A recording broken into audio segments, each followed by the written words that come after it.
And many international observers believe that if passed, this legislation would do nothing but create a growing firestorm of tension between two major world powers, a storm that could rage out of control if left unchecked. Well, joining me now to discuss this further, author Webster Tarpley. Hi there, Webster. So, U.S. senators are proposing this legislation that would impose penalties, new penalties on China if it fails to revalue its currency. I just wanted to get your reaction on this. Well, it's a terrible idea, and of course, there's this, at the surface level, it's election year demagogy by a bunch of bankrupt lawmakers who are trying to say we're going to blame the U.S. depression on the Chinese. Unfortunately, Prime Minister Wen, in his speech at the end of the National People's Congress, kind of played into that because he's into this unfortunate routine of lecturing the U.S. about dollar stability. He sounds like the voice of the bondholders, and this makes it easy for demagogues over here to play the popular resentment and fear about the depression against him. But at a deeper level, the Chinese have now finished the year with an 8.7% real economic development rate. Most of it's real. It's not just speculative hot air like it is, for example, in the U.S.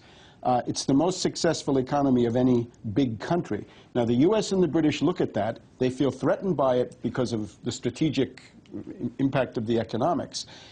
And they'd like to sabotage it. And they also then wish to export the depression, in other words, shift the burdens of the depression onto China, if they can. And one of the things they're doing is to target this thing about the renminbi, the people's dollar, the yuan, the Chinese currency. Now, the Chinese have wisely kept a peg. In other words, they pilot their currency vis-a-vis the dollar, and they use this to maximize their exports, as anybody would. So you're saying that China is becoming more and more assertive, but what happens at the same time if China ignores the demands of the United States? Well, trade war, and here's what it's going to be. On April 15th, the U.S. Treasury, meaning Geithner, okay, just so we know, Goldman Sachs, on April 15th, the U.S. Treasury comes up with a report about currency situation in the world, and they're very likely to condemn China as a currency manipulator. And at that point, the clamor that we just heard coming from these Capitol Hill demagogues to slap some tariffs on Chinese goods will become overwhelming. Now, I don't believe in free trade. I think protectionism, dirigism, mercantilism, that's the way to go. But not in this way, not in this sense of punitive tariff actions going on. And of course, in the background, it's a much bigger problem that the Chinese have.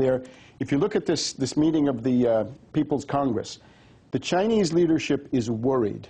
And they're worried about social instability. This is especially President Hu, Prime Minister Wen. In other words, the populist or youth league faction are very much concerned about the social tensions inside China. They're afraid of inflation. They're afraid of a real estate bubble. They're afraid of a strike wave. They're afraid of unrest. And yes, with Google, they're afraid of a color revolution or some kind of a CIA coup or putsch inside the country. So what the Chinese really fear is any perturbation of their flow of exports to the U.S.